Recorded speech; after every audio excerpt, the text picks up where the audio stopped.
爹娘死后，我一个人住在平安村西头，平日跟着村里的厨子走村串户，给红白喜事做帮厨。无事时便上山挖野菜，或去村外河里捕鱼。一日捕鱼时，差点被飘来的浮尸吓掉了魂。我蹑手蹑脚上前查探，伤成这般，竟还剩了口气。他腰间绿油油的玉牌晃得我眼冒金光。再细细观察，那衣料可不就是富贵人家的样式吗？哎，救人一命胜造7级浮屠啊！我乐呵呵将人拖回了家。隔壁大娘拍着大腿哀叹：“喜儿啊，你一小姑娘家，外头的野男人可不兴乱捡啊！”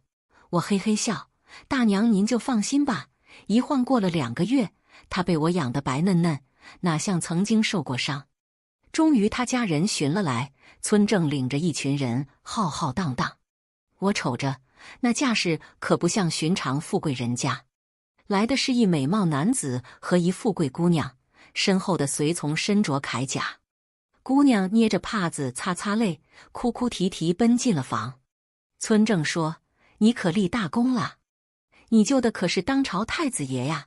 我心中乐开了花，这等身份可不得多赏我些银两。屋内几人叙完了旧，将我叫进了房。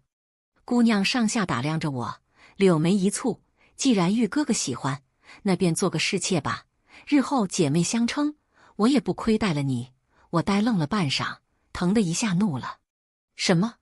赏钱不给了，还想拐我走？你们可不能恩将仇报啊！”对面小两口都黑了脸。姑娘惊讶中带了慌张：“侍妾都不满意，难不成你还想做侧妃？怎就半点不提银两？”我很失望，今儿个就是没银子赚，也万不能叫我亏了本钱。我左手叉腰，右手摊掌，侧什么妃？赏钱不给就算了，还钱20两，别想赖账！太子的脸黑得快滴出黑水来。你就只爱钱，我在你眼里就值20两。我仔细琢磨这句话，眼睛一亮，太子爷愿意多赏点，草民哪还能不乐意呀？倚在门框上的美男笑得前俯后仰：“赵玉啊赵玉，你也有被嫌弃的一天。”太子气得拂袖而去，姑娘娇滴滴跟上：“哎，谁付钱啊？”急得我心慌。俊美男把银票往我手里一塞：“今日只带了这些，看看够不够买它。”我展开银票，1000两，使劲儿捏了捏脸颊，难以置信这泼天的富贵竟落在了我头上，真疼！你不会拿假银票忽悠我吧？他笑得欢快，拔下一枚黑黢黢的令牌塞我手上：“拿着，不够就到怀王府找我。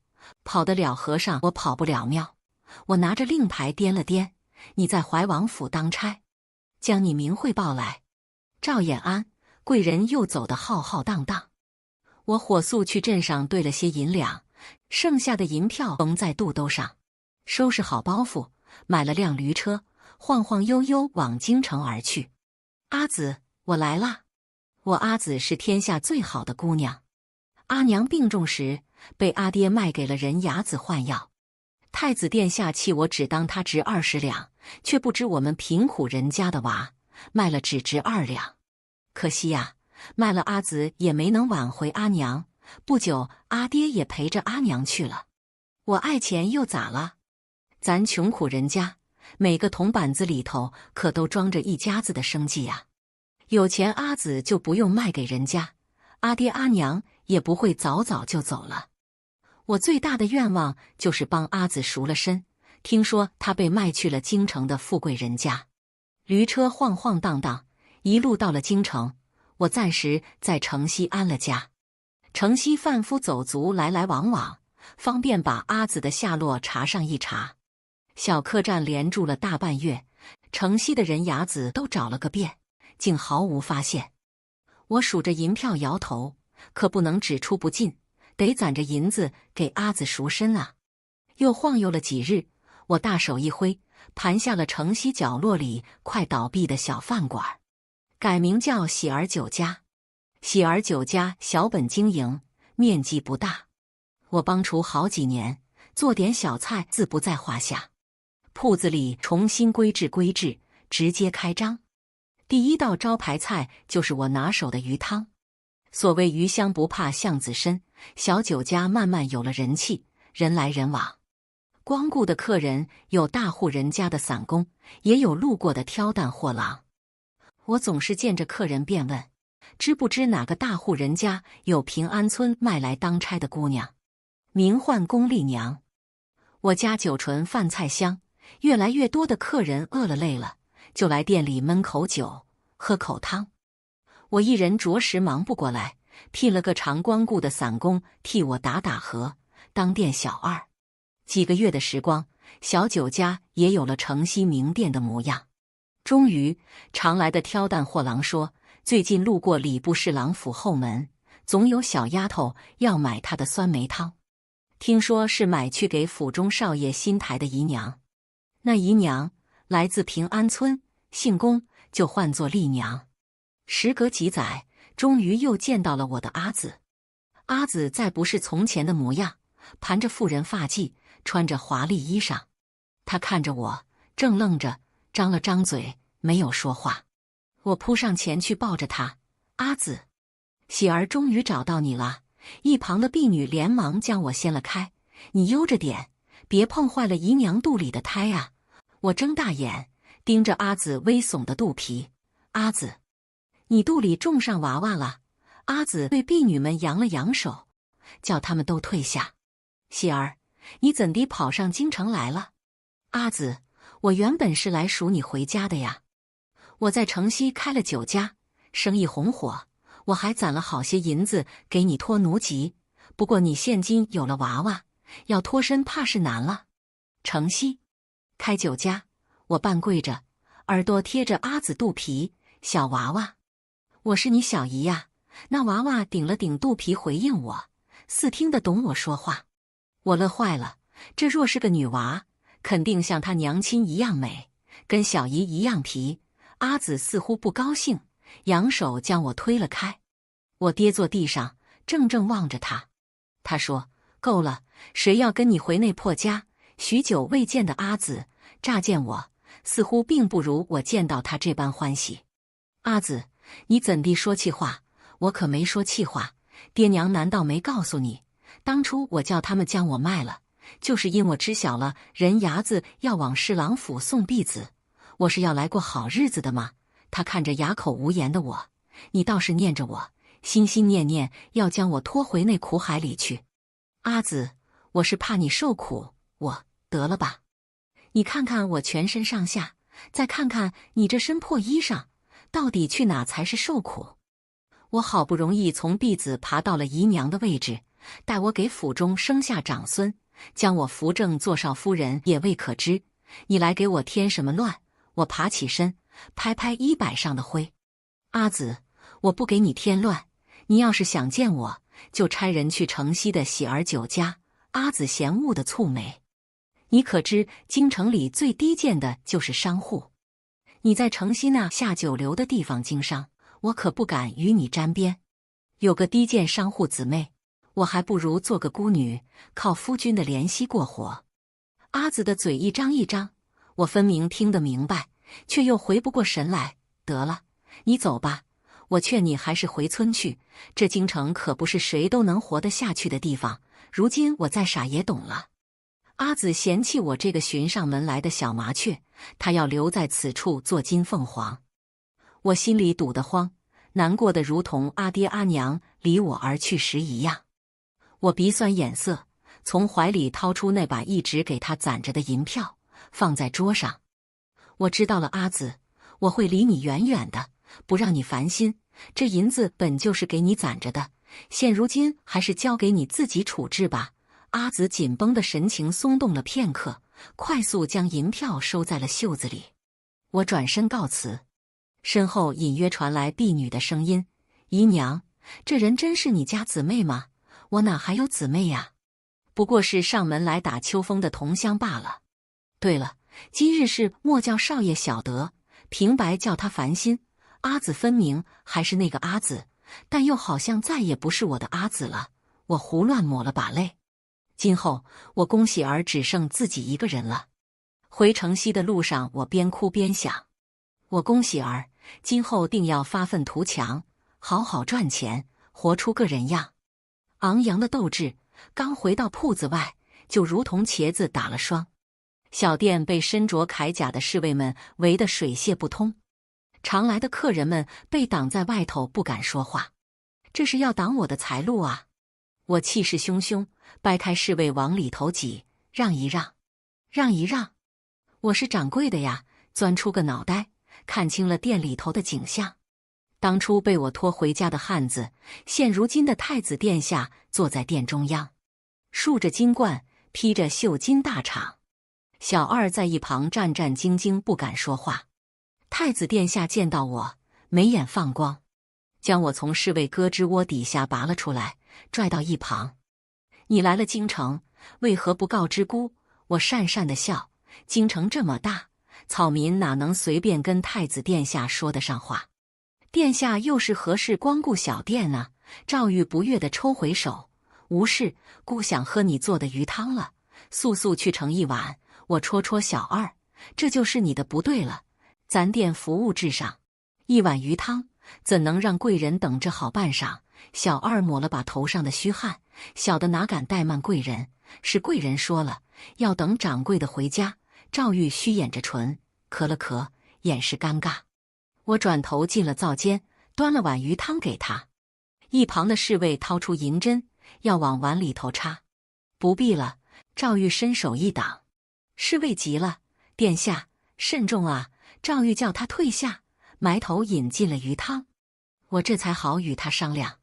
殿下，您看，您再这么做下去，我这店都不用做生意了。这饭点都到了，外头的客人还饿着肚子呢。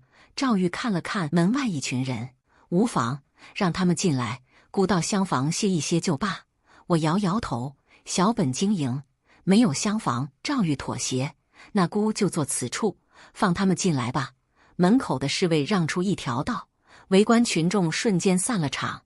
我悠悠道：哎，都是小门小户人家，谁有跟太子殿下同堂而食的胆量？赵玉叹了口气，把一叠银票往桌上一放。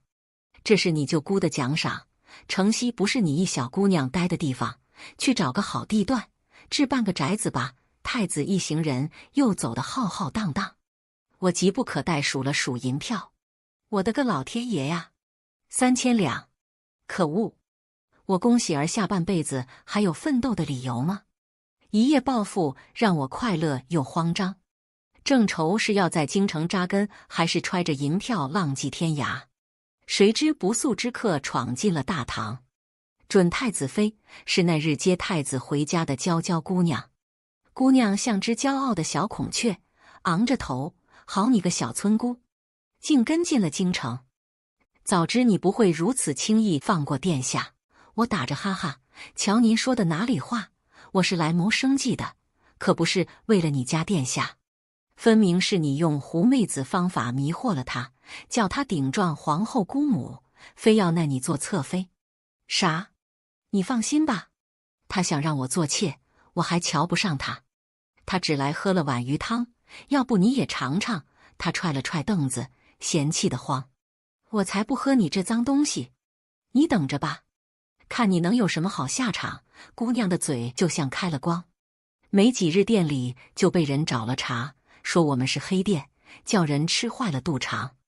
一群汉子跑进来打打砸砸，店小二挥着擀面杖奋力抵抗，却被官差押去了府衙。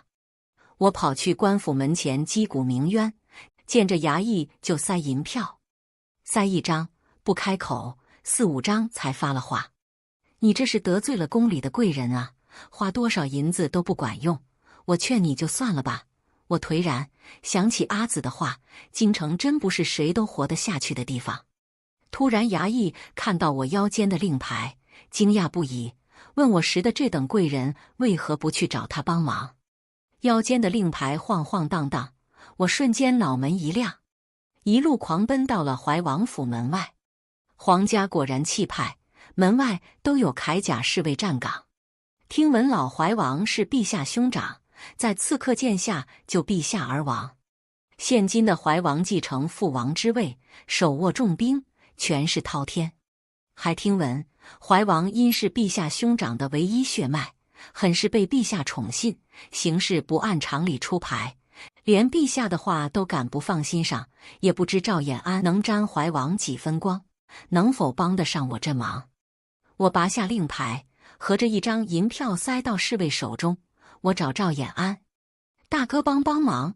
大哥看了看令牌，一脸惊讶，却将银票还给我，转头找人去了。啧，不愧是皇家侍卫，不为金钱而惑，好人呐！不出半晌，好大哥就将我带到了赵衍安身旁。他在亭子里喝着茶，好一副慵懒的模样。我四处望了望，赵衍安笑道：“瞅什么呢？来京这么久，今日才想起来找我。”我惊讶不已，你怎知我何时进的京？他将那黑黢黢的令牌抛了过来，我接得手忙脚乱。你挂着我令牌在京城晃来晃去，我能不知道？我讪笑，看来你很得怀王器重嘛。赵衍安笑得更甚了，好看的脸颊艳若桃花。那可不，你找我何事？我将来龙去脉讲给他。他挑了挑眉，你得罪的人来头不小，此事可不好办呐。我掏出所有银票往桌上一拍，正儿八经给他行大礼，全部家当都给你，还请你救我家小二一命。赵衍安玩味地看我，拿起银票扬了扬。没想到你这小财迷还挺讲义气，为了救个店小二，几千两银子都掏出来了，不肉疼？我在心中哀叹，哪能不疼啊？这不是人命关天吗？他搓了搓我凌乱的头。行了，这事本来是很难办的，但包在我身上，我心中忐忑地回了家。赵衍安不愧是怀王的人，果然雷厉风行。没几日，店小二放了回家，可惜酒家被砸了个遍，只剩下几两碎银补偿给他，铺子是不敢再经营下去了。我恭喜儿竟在短短几日内尝到了一日暴富又一日破产的滋味，真是人生无常。我收拾好包袱，赶着驴车去找赵衍安辞行。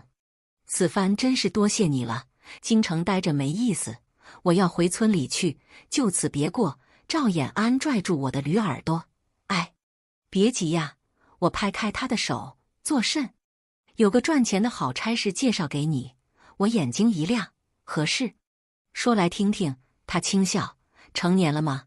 我点点头，年方28。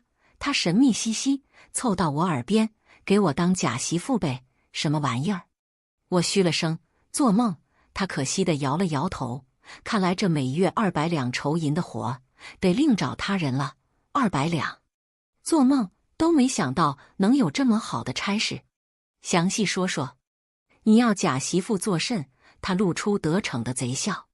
爷太招风，你这小财迷泼辣得很，正好替我挡挡外头的狂风浪蝶。我疑惑不解，京城百花齐放，难道没有你中意的姑娘？他摇了摇头，若干得好，少不了你的赏。我犹豫了3秒，郑重地握住他的手行大礼。东家，金主，我一定好好干。我拍着胸脯保证，今后辞营都休想趴你身上。赵衍安满意极了，拍着我脑袋要我好好干。我长了个心眼，你在王府当的啥差？俸禄够付我酬金吗？他掏出一把银票塞我手中，预付1年，正是那天我给他的银票，这算失而复得。咱可说好了，我卖艺不卖身，你可别打我主意。他仔细瞅了瞅我，笑声清澈。放心，爷不感兴趣，不感兴趣。他竟对女子不感兴趣。我看了看他身旁的侍卫，个个身形健壮，脸却精致细嫩，没一个不好看的。我瞬间醍醐灌顶，拍拍他肩。我懂，东家放心，我一定替你守好秘密。呵呵，未来东家是个断袖，我的人身安全有保障的同时，还有钱拿，事少钱多，谁不干谁就是个傻子。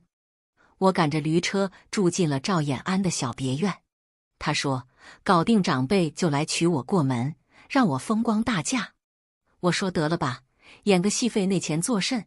不如省下来给我做年终奖赏。一日院里涌进来一堆嬷嬷，给我洗了洗花瓣浴，试了试衣裳。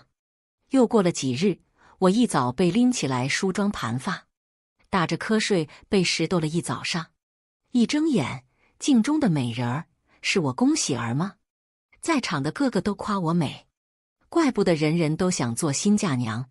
那妆娘的巧手，怕是能把猪都化成花。我踏出门槛，举着团扇左右望，一身红袍的赵衍安笑得爽朗，好看的叫我把团扇晃在了地上。喜婆手忙脚乱给我遮上。王妃啊，我的祖宗啊，喜扇可不兴乱扔啊！我方才听见了啥？王什么妃？赵衍安清了清嗓，一截丝滑的红绸塞到我手上。我拿开团扇，瞪着他：赵衍安，你到底当的什么差？他转而握住我手，拉着我往前走。别生气，就是你猜的那样，简直晴天霹雳。我停住脚步，咬牙切齿：你是怀王，你娶我作甚？你们皇家不是不能轻易和离吗？他用力拽着我往前走，也不是一定不能和离，只是有那么一点困难而已。我怒不可遏，用力跟他较着劲拔着河。若是不能和离，我赚的银子也带不走，那还算是我的银子吗？赵衍安扶额：你是不是傻？我差钱吗？犯得着坑你那几两银子？我思忖了2秒，也对啊，我光脚的不怕穿鞋的，看到底是他坑我还是我坑他。跨出别院大门，我更惊讶。好家伙，这阵仗，演个戏你给我闹这样，半个京城的人怕是都来了。我红着脸带上了轿，稀里糊涂拜了堂。进了洞房，喝了合卺酒，我恭喜儿竟成了怀王妃。被我公家老祖宗知道了，怕是祖坟都要下开叉。夜里正欲入睡，赵衍安满身酒气进了房。我歪着脑袋看他：你来此作甚？咱俩不得分房。他摇摇晃晃走来，府上多的是眼线，新婚夜就分房，不能叫人说我不行吧？我思忖着，也真是为难了他，他不就是想要掩饰自己的秘密吗？拿人钱财，与人消灾呀！我往床里头挪了挪，小手拍了拍另一侧，过来，睡这儿吧。他反倒红了脸颊：你倒是对我挺放心。我朝他伸出大拇指勾了勾：别担心，明日定叫人人都知道王爷很行。他好看的脸蛋醉成了猪肝色，卷走了被子，背对着我：闭嘴，睡觉。翌日被婢女唤起床，赵衍安已不在身旁。姑娘们端着托盘鱼贯而入，要伺候我梳妆。这等小事还需伺候？我扬了扬手，叫他们全都退下。我换了华丽衣裳，胭脂水粉都往脸蛋糊上，玉簪金簪全往发髻里插。打开门，迎着姑娘们惊艳的目光去了厅堂。赵衍安回眸看我，喷出一口茶：你作甚？想吓死我，继承我的王府吗？一旁的小侍卫个个全抵着唇，一副憋笑的模样。我揉了揉惺忪睡眼：怎么，不满意吗？身后的婢女们扑通跪在一旁：王爷恕罪，是奴婢们的错，怠慢了王妃娘娘。我惊醒：娘娘在哪？赵衍安挫败地揉了揉眉心，大手一挥：下不为例，去好好伺候王妃梳妆。姑娘们又簇拥着我回房，给我梳最精致的发，上最时兴的妆。一旁叫红豆的姑娘喜道：王妃上了这妆，比京城的贵女们都要漂亮。我瞅了瞅镜中的自己，不如昨日做新娘那般明艳，但更多了几分清丽可人，再不似平日里小村姑的模样。看来我恭喜儿丑，是吃了又穷又不会打扮的亏呀。再回到厅堂，赵衍安那看呆了的傻样。我展臂转了个圈，双手往腰上一插：怎么样，本姑娘美吗？他大步走上前来，牵着我往外走：今日伺候王妃梳妆的都赏。出了府门，我问：今日去哪？他敲了敲我额头：傻，进宫啊！我吓了一跳：进宫？我不去。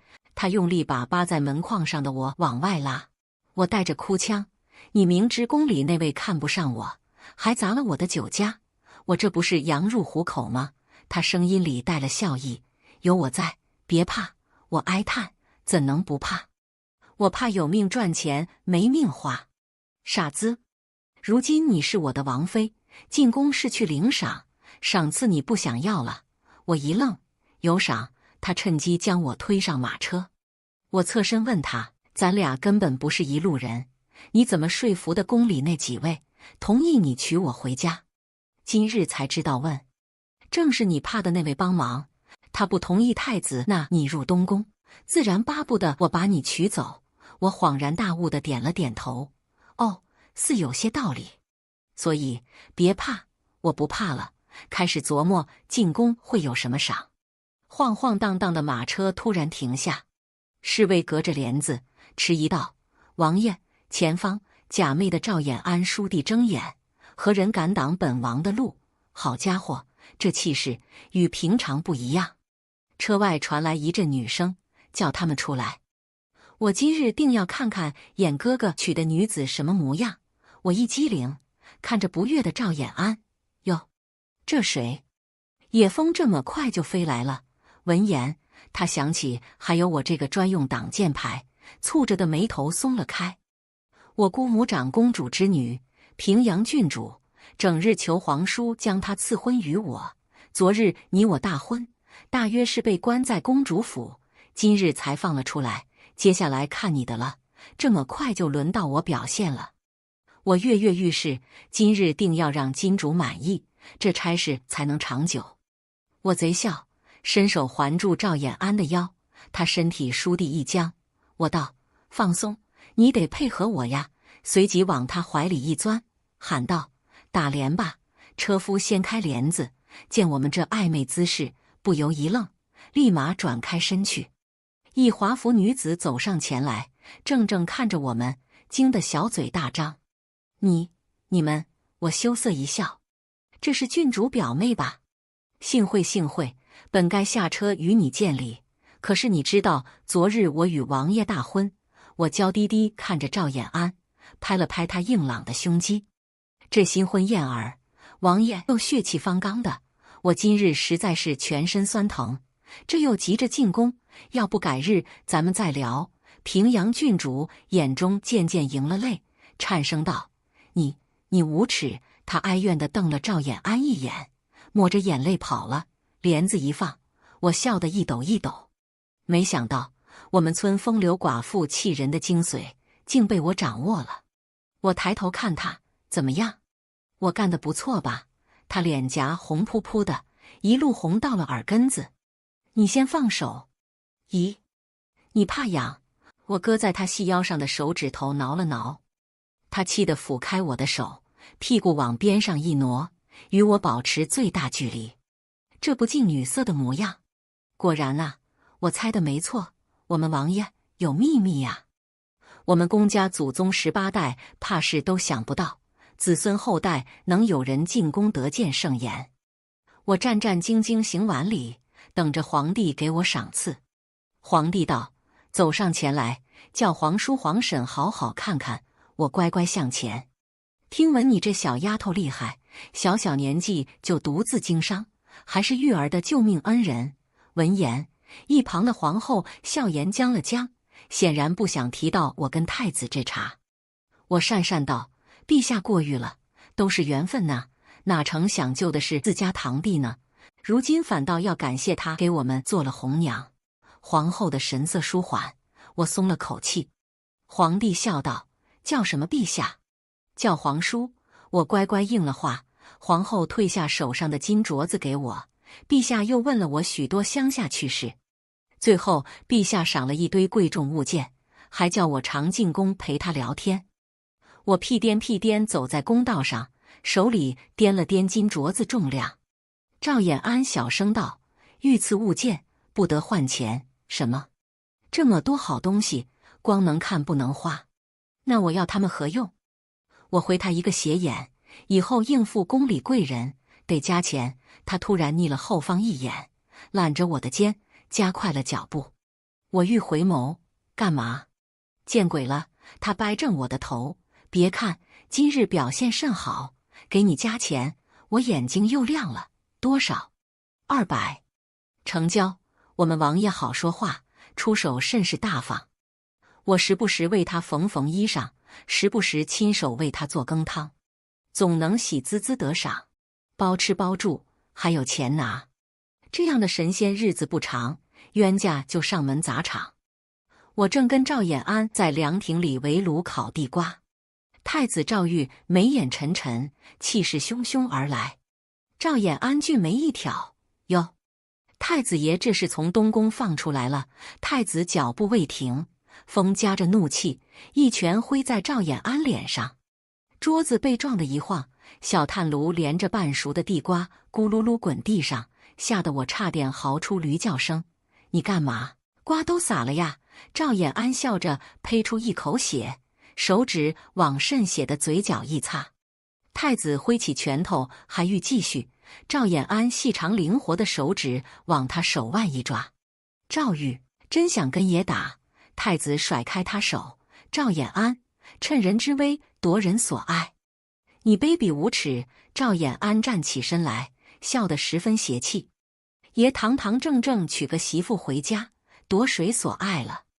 你那太子妃不是好好在家绣嫁妆？太子被对的一致，你明知姑已求母后，要那喜儿为侧妃。我一惊，好好在旁看戏吃瓜，怎地就吃到了自己头上？你俩干架归干架，莫要扯上我。我还没享够富贵荣华，不想死啊！我一转身，躲在战战兢兢的侍从们身后装傻。赵衍安瞅了我一眼，露出恨铁不成钢的模样。他转而问太子：怎地？皇婶可有给你赐婚？闻言，太子心虚地看着我。喜儿虽未得赐婚，但姑心意坚定，假以时日，定能叫母后妥协。我还未出生，赵衍安抢答，合着无媒无聘，还能叫嚣到赐婚圣旨头上。太子面露挫败，终于不再猖狂，是圣意天大不可为。可他突然可怜兮兮望着我，可喜儿，分明是姑先认识你的呀！我实在不懂，太子分明是叫我去做妾，为何偏要一副深情的模样？太子殿下，你口口声声要纳我入东宫，可问过我愿不愿嫁？我娘总说，给人做妾，不如自书不嫁。妾与奴无差，都是主家可以随意打杀的对象。我与你无仇吧？我乐得自在，你何苦要断我自由啊？闻言，他面上隐有痛苦的神色。喜儿，姑是真的中意你，殿下，咱俩的关系仅是我曾救你一命，如今多了一层，你该换我做嫂嫂，仅此而已。所以你嫁与他，仅仅是他能许你正妻之位。我方要回话，赵衍安大喝一声，赵玉不待他反应，凌厉的拳风将他挥至地上。扯平，你走吧。那日打完架，王爷气得慌。他说他被揍成那模样，我居然只顾着我的地瓜，罚了我好些银两，我悔啊！此后京城人人皆知，怀王与太子殿下因女子而决裂。万万想不到，有朝一日，我恭喜儿竟成了话本子里的红颜祸水。当然是有暗自嘚瑟那么一下，但我更多的是愁啊！只觉我的脑袋是暂时别在我脖子上，做梦都是帝后震怒，要将他砍下。如今我更是离不得我东家，他可是这世上唯一能保我脑袋的人。王爷，我想不通，咱俩就成了个假亲，怎就闹到了这份上？我后悔呀！赵衍安漫不经心喝了口茶，不怨你，若不是皇叔将我框在京城，辅佐那狗屁殿下，也此刻早在封地迎风策马，快活潇洒，迟早要跟他闹掰，不差你这一茬。我似懂非懂，点点头。哦，可若是宫里那几位恨上我了，要摘我脑袋，如何是好？赵衍安伸手放在我后脖梗，吓得我一激灵。他却似笑非笑，轻轻捏了捏。所以你要跟紧我，别瞎跑，爷自会护住你这小脑袋瓜。我十分狗腿，遵命，喜儿一定抱紧王爷大腿，绝对不放。每年开春，京城权贵们最喜社交，不是这家赏花，就是那家品香。赵衍安最不喜这些无用的交际，我只得勉为其难，替他尝遍京城各府邸珍馐，任他们吟诗作对，抚琴笙歌，我只对一旁的吃食说话。此番最是无趣，平阳郡主邀着各府女眷去城外踏青，踏在了半山腰上，好好的登山活动，最后又成了你来我往，闲话家常，饭也没得吃，山也没得爬。折腾半日，他们一个个仿佛只需喝露水的仙女一样，我和红豆却肚子饿得咕咕叫，索性带着他钻进一旁林子里，打点野味尝尝，打了雀，生了火，拔了毛，方有一点肉香飘，引来郡主那一行人，比雀儿还聒噪。一声惊呼炸天响，天啊，你怎能行如此粗鄙又残忍之事？我缓缓转过头，这不是准太子妃的嫡妹苏家二小姐吗？我又默默转回头，只想吃肉，不想理她。平阳郡主却搭上了话：你与她废话作甚？本就是粗鄙不堪的乡间女子，也不知是从何等阿杂地方学的些下作手段，处处勾引男人。这不，男人不在面前，就露出本性了呗。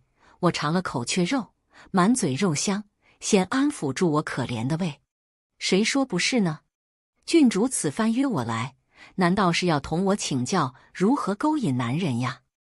我们家王爷就是喜爱我这般粗鄙不堪的乡间女子，他粘人的哟。哎，愁啊，郡主，可怎么办呀？要不你帮我分担分担。他瞬间黑了脸色，却又突然笑了笑，便作罢。这可不像传闻中平阳郡主睚眦必报的风格。我瞬间警觉，难不成有花样捉弄我？苏二小姐却不愿落下风。你何止粗鄙，你还残忍暴虐，如此残害生灵，简直枉为人。就该叫全京城的人都知晓你恶毒的真面目。我就想好生用个午膳，非要如此纠缠不放，我可就真的不悦了。不过就猎了2只雀饱腹而已。苏二小姐这话说的，不知道的还以为我杀了你爹娘。我嫌弃地瞥了眼他，瞅你这圆滚滚的模样，平日里没少食肉糜吧？你平日里食的鸡鸭鱼肉都是这般扒皮、抽筋、刮骨而来，怎地？今日见我烤了雀，今后你都改食素了？他瞪着大眼睛，圆脸涨得通红。你居然敢说我胖？我又啃了口肉，继续道：傻瓜，本王妃夸你圆滚滚的，甚是可爱呢。话说，几位被2只小雀儿吓成这模样，怕是久居深闺，没听过灾荒年间民间有一子而食的传闻吧？你什么意思？我站起身，拍了拍屁股。字面意思啊，人们无米可炊时，岂止是食鸟兽？若鸟兽都没得食，就该吃人了。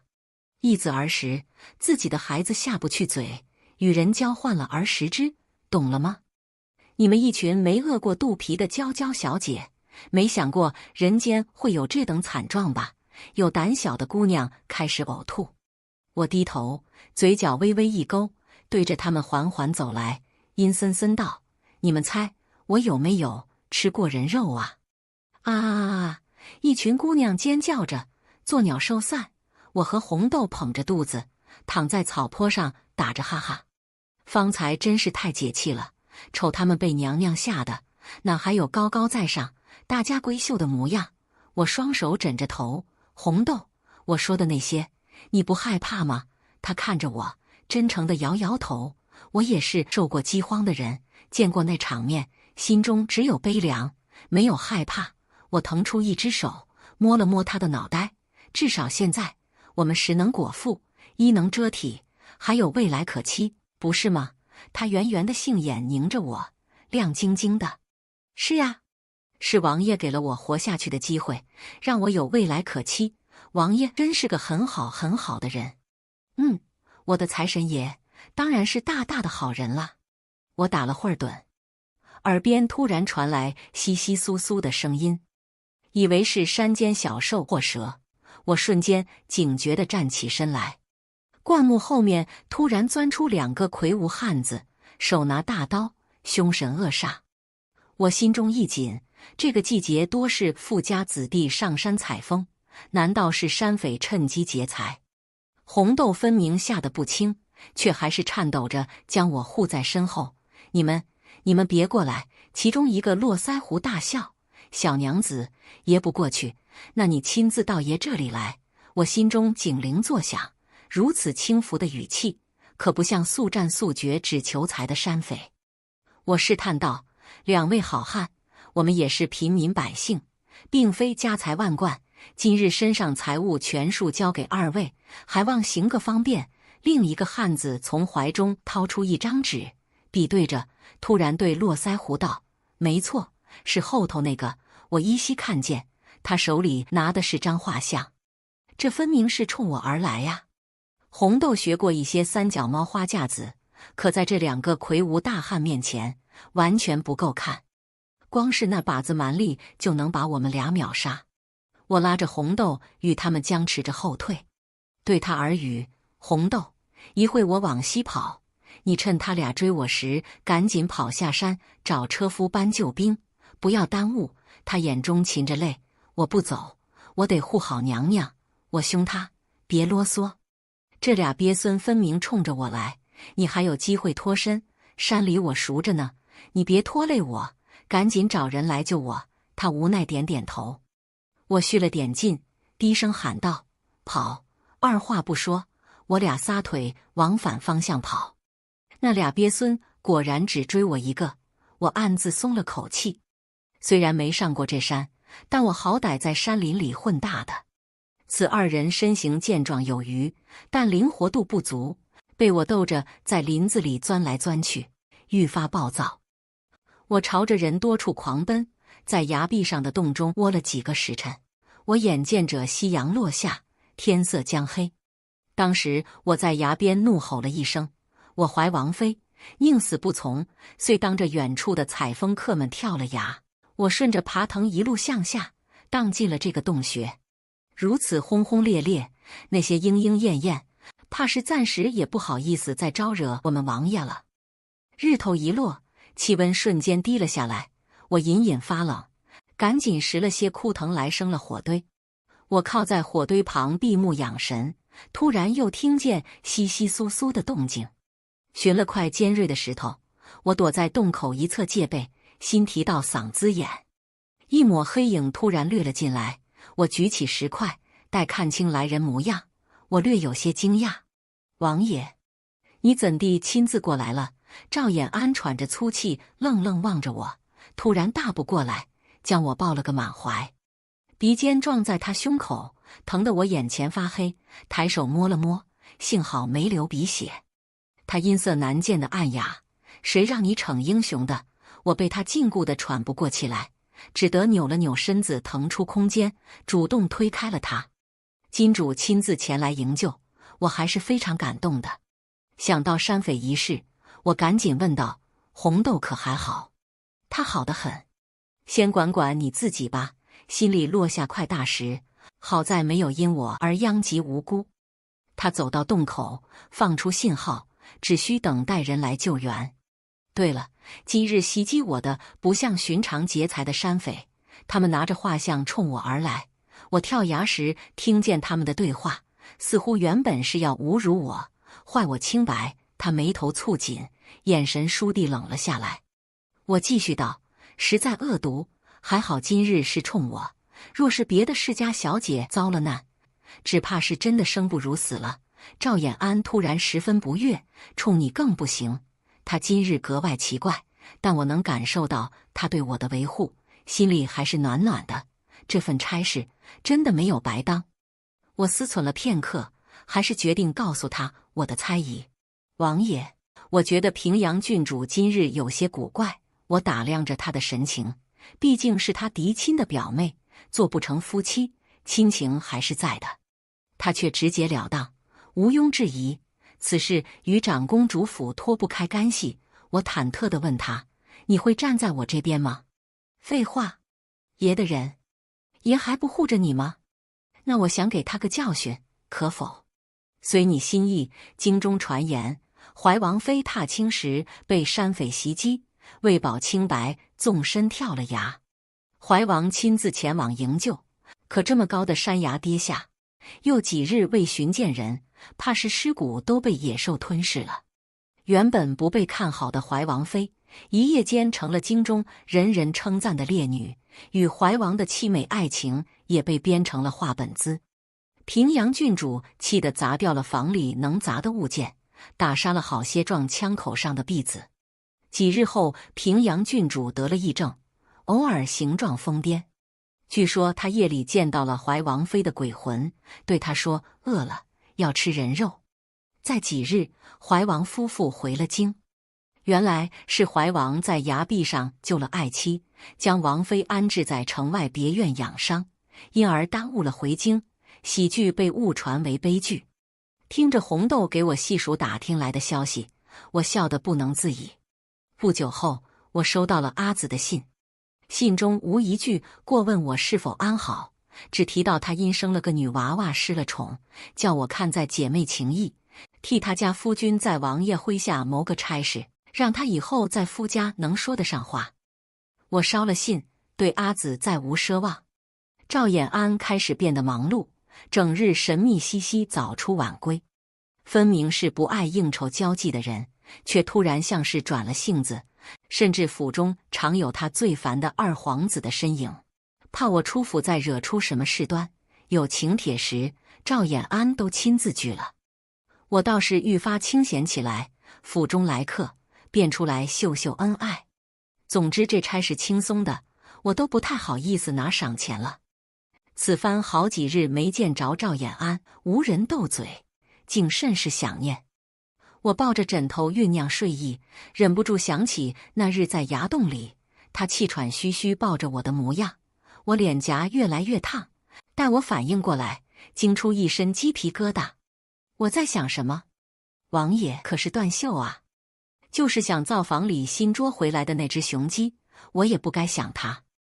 我决定找点事做，必须得让自己忙起来，免得闲得发慌，胡思乱想。翌日，我就钻进了灶房，变着花样煮汤，府里人人有份，边喝汤边说王妃娘娘菩萨心肠。过了1个月，王府侍卫统领找到我，不敢再劳烦娘娘，臭小子们一个个喝得护腰都快扣不上了。我汗颜，又回到了无事可做的时光，每日与红豆大眼瞪小眼，讨论明日吃什么，或是数数银票，畅想日后攒够了钱，要开一间最大最好的酒楼。若银钱有富余，便再开一间善堂，积功德，让身处谷底的人有个暂时的避风港。秋意渐浓，赵衍安难得兴致大发，带我们出府去赏枫。马车上，我简直感激涕零，感谢东家。再不出府转转，我脑袋上就要长蘑菇了。赵衍安笑看我，小样，爷瞅你脑袋里装的全是蘑菇。我不由盯着他多看了几眼。我们王爷笑起来是真好看，生得俊美，文武皆佳，钱权接握又大方。啧，可惜了，我替全京城的少女们默哀。这一日却玩耍得很快活，去城郊赏了枫，又回城内尝了秋日菊宴，最繁华的街道逛了逛，大包小包拎了回家。马车刚拐至王府巷口，赵衍安皱了皱眉，走水了。我正疑惑，车夫打连：爷，怕是王府有乱，你留在此处别乱跑。他跨出了马车，对侍卫道：你们护好王妃。他3两下跳到了一旁屋檐上，迅速往王府而去。王府走水了，我后知后觉，那怎能行？我的全部家当都在内呀！不顾侍卫阻拦，我跳下马车，往怀王府狂奔而去。身后传来侍卫的声音：跟上吧。娘娘对咱们爷真是用情至深啊！素来井井有条的王府，难得的乱了套，却未见火光，只闻烟味。我直奔自己的院子，那火光烈烈的，不正是我的房吗？合着这么大的王府，就逮着我一个烧，简直晴天霹雳！我瞬间失了理智，埋头往屋里跑，被红豆和侍卫拦下。娘娘，你快冷静一下，王爷不在里头啊！我如一头力大无穷的疯牛，拦我路者皆被甩开，边哭边哀嚎：“不，我的银票，我的钱啊！”刚跑到房门口，被一股大力拉了回去，跌进硬朗的胸膛，双臂将我禁锢得紧紧的。耳边传来赵衍安的怒吼：“你冷静，我都赔给你，加倍给你！”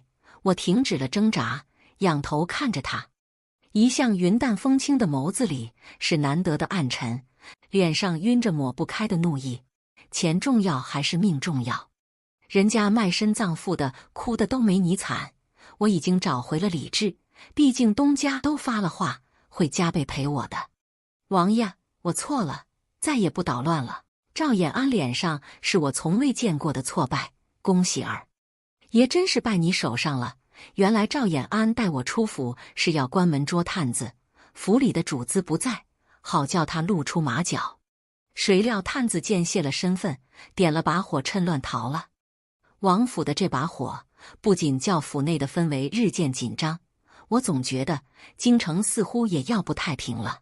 不久后，听闻二皇子下了大狱，他派人刺杀太子的证据被悉数送到了陛下手上。想到二皇子前不久常来府中，我心中莫名有些慌。再过了不久，听闻刺杀案的党羽还未查清，二皇子就逃了狱，京城都戒严了。府中的侍卫翻了几倍，赵衍安给我也单独配了护卫，叮嘱我千万莫要乱跑，乖乖待在府中。我却在此时又收到了阿紫的信，他说被夫家殴打凌虐，快活不下去了，只得趁乱逃了出来，躲在城西的破庙中，求我施舍一些盘缠给他，此后天涯各一方。我心中感叹，却不想再见他，从匣子里拿了一半的银票交给红豆，请他带我走一趟。红豆晌午出去，夜里还未归家，我有不好的预感，正想叫人去找，侍卫送了个匣子过来，一打开，里头沾血的镯子正是我送给红豆的。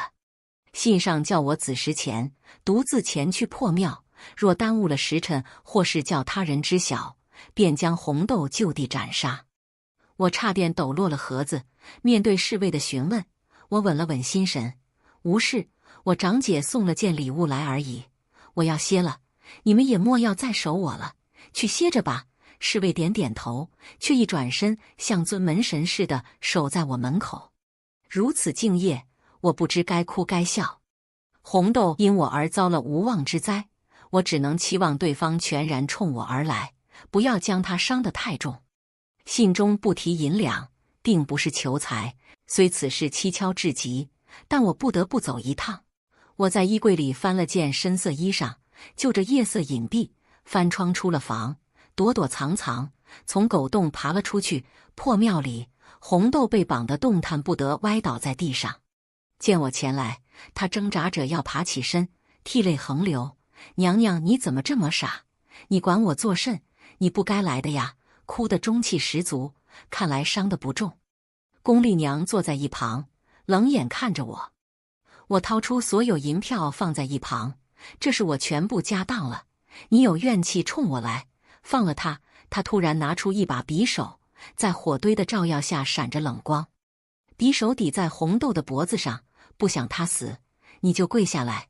自国，我扑通一声跪下，咬牙抽自己巴掌。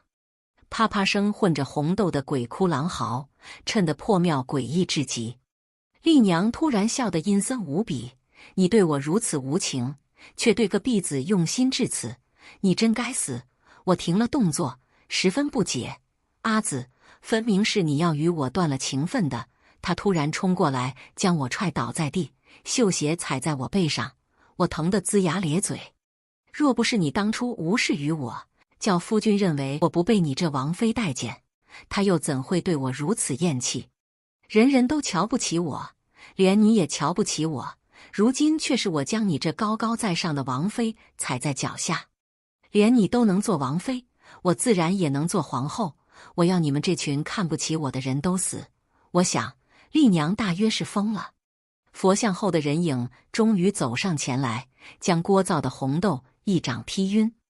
他不悦地瞪了一眼丽娘，蠢妇，莫要节外生枝。丽娘收回脚，哀怨无比。你嫌我蠢？说好了，日后你完成大业，封我为后。如今我帮你将他弄了出来，你却嫌我。我坐起身来，要不你把他也弄晕，咱俩再聊。一掌下去，破庙安静了。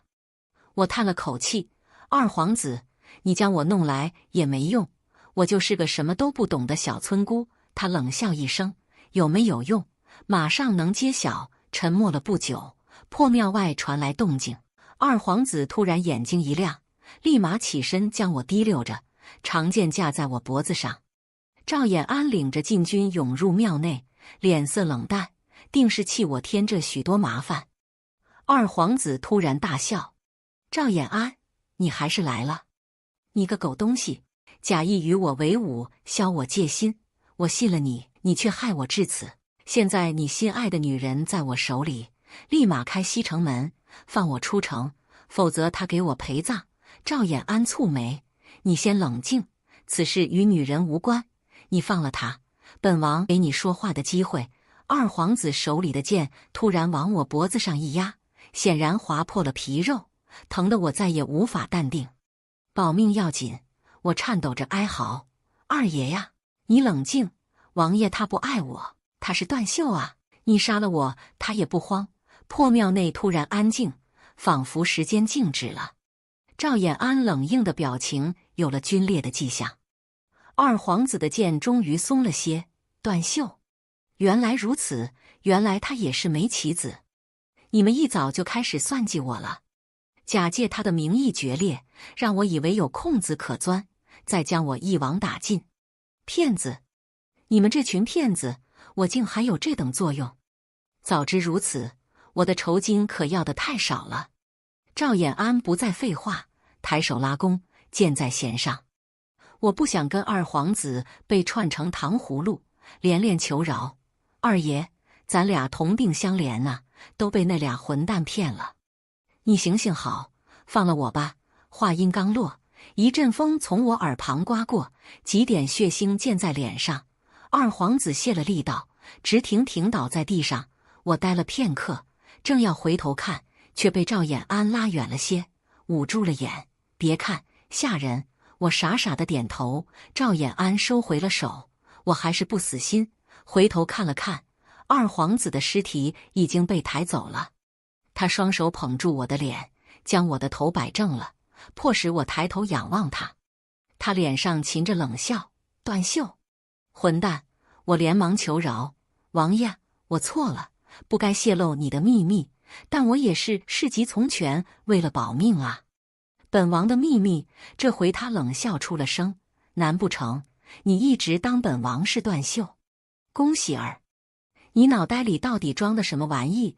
难道我猜错了？”我试探着问：“难道王爷不是？”他咬牙切齿：“你说呢？”我正想说我怎么知道，他突然凑了过来，吻住了我的唇。我受了巨大的惊吓，伸手推他，却纹丝不动，只能睁着眼瞪他，嘴里呜呜呜，想说的话全被他悉数吞下。他抬手捂住了我的眼，吻得更加热烈，牙齿轻轻咬着我的唇，有丝丝疼痛，像是在惩罚我对他极大的误解。我想我知道答案了，所以我的心开始不受控制的乱跳，像是胸腔里藏着的小鹿，着急忙慌，想要蹦出体外去撒欢。我脑袋昏昏沉沉，险些要站不稳时，他才放开了我，眼里的怒意化成了笑：“现在知道了吗？”我魂不守舍的点点头。丽娘真的疯了，被送回了侍郎府。此后，她与我天涯各一方。我的银票又悉数回到了我手中。我向赵衍安辞行，他非常爽快地给了我和离书，又给了我一大笔赏钱，还将红豆给了我。红豆说：“要不去怀州吧？听闻此地富饶且民风自由，娘娘定会喜欢。”我带了许多礼物回了平安村，也算是衣锦还乡。与乡亲们叙完旧，欢欢喜喜踏上了去怀州的路。红豆说得对，我的确很喜欢这个地方，依山傍水，民风热情。自我踏入这地界，便好运连连。先是在袁东家着急转店时，以极低的价格盘下了最大最好的酒楼；再是正愁开善堂找不到合适的宅子时，得知城内有一家私塾经营不善，险些闭馆。我索性出资将私塾和善堂合并，收留许多无家可归的孩子，让他们有了避风港，亦有学可上。一切都很顺利，只是偶尔想到赵延安，每想到他，总是不免心烦意乱。红豆常与王府的好友通信，得知许多京城的情况。据说陛下身子不大好了，太子已经开始监国。想到我曾唤那95之位上的人一声皇叔，心中不免感叹：京城种种，如今想来竟似惊梦一场。做生意久了，我发现愈是富饶之地，贫与富之间愈是越不过的天堑。有人一掷千金包我家最贵的雅士，喝最贵的茶酒；有人蹲在路边等待我每日施舍的一碗汤面。红豆算着账，说城里的贫困人家都来免费吃汤面，再如此下去，怕是会入不敷出。我想了几日，在酒楼贴了张慈善榜，有善心的客人可随心意捐赠汤面，皆会记录在榜。此后，城中富人有了新的攀比方式，谁捐的汤面多，谁趾高气扬。一日，我在柜台后拨着算盘算着账，突然厚厚一叠银票往桌上一拍，爷捐10万份汤面。酒楼瞬间安静，我抬头看他，呆愣了半晌。王爷，你怎么在这？他又搓了搓我的头。爷的封地，爷还不能来了。封地？好啊，看来红豆是个身在曹营心在汉的小奸客。草民哪管得着王爷的行踪啊？王爷当真只是来捐赠的，他还是笑得一如既往的清朗。也有份差事介绍给你。我嘘了声，得了吧，王爷家的差事要命，不敢当。他露出可惜的表情。爷初在此开府，这10亿万户的身家也没个女主子打理，实在是可惜了。10亿万户，王爷对我恩重如山，要命算什么？我的命就是王爷的。想好了，这次可得干一辈子，休想半路逃跑。遵命。番外赵延安，第一次见到喜儿，他就让我觉得十分有趣，连太子爷都看不上，分明是权势如粪土，却又为了区20两较真无比，泼辣的像根小辣椒。不知为何，我希望能再次见到他，所以将从不离身的令牌给了他，就等他找上门来管我要钱。喜儿如我所料来了京城，我在府中日日等待，却日日落空。派人盯梢才知，这小丫头竟自己在城西那鱼龙混杂之地盘了店，还将小生意做得风生水起，似乎早就忘了我的存在。唯有他腰间挂着的令牌能让我安慰安慰自己，他总是能让我十分意外。我忍不住亲自去瞧瞧他，他却一把鼻涕一把泪从我马车旁经过，嘴里念叨着要好好赚钱，发愤图强。差人去查，才知他当初如此费心攒钱，竟是为了卖身为奴的阿紫，却满腔热情为了狗。我不由得有些心疼，想抱抱他，想护一护他，却没有任何立场。赵玉这蠢蛋也知道了他的消息，竟毫不避讳去找了他。毫无意外，皇婶出了手。我暗戳戳地想，这不，终于有我表现的机会了。差人去给衙役打了招呼，引着他来见我。没想到这小家伙竟误解了我的身份，掏出全部家当求我帮忙。我正好顺了他的意，收了所有银票，日后才好用钱诱惑他。没有意外，有了赵玉这一遭，皇婶十分乐意帮忙，我顺顺利利将她骗回了家。小姑娘爱钱，也有的是钱，日后真心相待，不怕她不缴械投降。新婚夜，她十分坦荡地邀我上榻，叫我又欢喜又生气。欢喜他愿意与我亲近，又气他是否对所有男子都这般不设防。他小手勾了勾，嘴里说着王爷很行这等虎狼之词，全然不知此番姿态在我这健康的成年男子面前简直就是玩火。他睡得很香，我却苦熬了一夜，之后再不敢与他同榻。王府有了喜儿，一改以往的沉闷，每日热热闹闹，大家都喜欢他。我想一直这样，这京城我也不是一定待不下去。我开始打探京城姑娘们的喜好，别人有的好东西，我都以各种名义赏给她。每次看她喜滋滋的表情，便知道她那小脑袋正将这些好东西换算成了银两。小没良心的，我不说，似乎永远猜不到我的心意。我企图让自己在她心里的分量大过银两，却在赵玉打上门时发现，我还不如个地瓜。我堂堂怀王，竟也沦落到这般境地。得知他坠崖的消息时，我差点疯掉，一路上想着只要他平安，任他再如何气我都行，大不了爷一辈子拿钱哄着他。后来王府失火，他不顾劝阻要冲进火场救我，我真的喜悦不已，以为他终于开窍了，却又被他当头一棒。原来他要救的是银票，我气得差点吐血，却又只能无奈地劝着他，哄着他。我说了真心话，赵衍安真的败在了宫喜儿手上。早在红豆那得知了喜儿的心之所向，没想到我的小姑娘除了钱，也有其他的理想。从赵玉打上门，我便开始顺势布局。我与他从小打到大，怎会轻易决裂？二皇子上了钩，被一举拿下，我却没料到他竟从喜儿狠不下心的阿紫那入了手。党羽还未查清，本该留活口的李治却在喜儿白嫩的脖颈被划出了血痕时溃败。我迅速了结了他，再与这小丫头秋后算账。回想过去种种，她在我面前丝毫不顾男女大防，竟是误将我当做了断袖。我气怒不已，用行动惩罚了她。她却第一次露出女儿家该有的娇羞模样，傻傻的。我想她或许是心悦于我的，只是她不知道罢了。小丫头知道了我的心意，居然要逃。我立马允了，用一张未曾加盖玉印的无效和离书哄她去了封地。她心之所愿，先让她在那里完成。我名下最好的酒楼，最大的私塾都给她。而我在京城没日没夜清理乱党，助太子顺利监国。待新帝顺利登基，一切尘埃落定后，我便交了兵权，去封地找我的媳妇去了。这一次绝不让他逃了。